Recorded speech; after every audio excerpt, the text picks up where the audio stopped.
සුබ දවසක් ඔයාලට. සෙනසුරාදා ඉරිදා පෝය නිවාඩුව දවස් 3ක් එක දිගටම ආව නිසා අපි කතා වුණේ ත්‍රිකුණාමලයේ ට්‍රිප් එකක් යන්න. හසඩිගේ බර්ත්ඩේ එකට කොහොමද ත්‍රිකුණාමලයේ ට්‍රිප් එකක් යන්න තමයි හිතාන හිටියේ. අපි සෙනසුරාදා උදේ 7යි කාලට විතර ගෙදරින් පිටත් වුණා. මුලින්ම ගියේ අපි නිලාවේලි බීච් එකට. හසනි මුලින්ම රැල්ල පා ගන්න යන්න බයයි කියලා ඇඬුවා. ටිකක් වෙලා ගියාට පස්සේ ඒ බය නැති වෙලා ගියා. චෝටි බබත් ඒ වගේ මුලදී බයේ හිටියේ. ටිකක් වෙලා එතන ඉද්දි ඒ බය නැති වෙලා ගියා. අපි මුහුදු වෙරළට වෙලා පැය 3ක් විතර හිටියා. හවස් වුණ නිසා අපි එතනින් හෝටලයකට ගියා.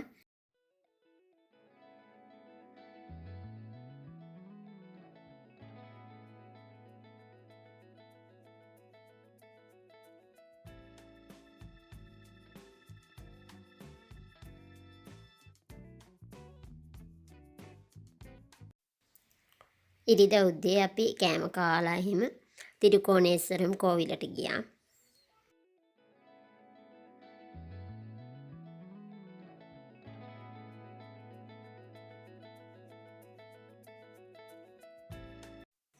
ඊට පස්සේ අපි ගියේ ඒ කිට්ටුවම තියෙන ඩියර් පාක් එකට.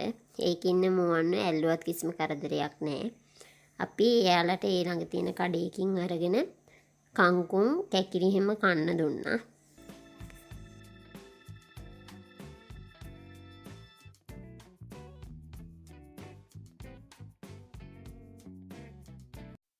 ඊට පස්සේ ඉතින් අපි ගෙදර එන්න පිටත් වුණා.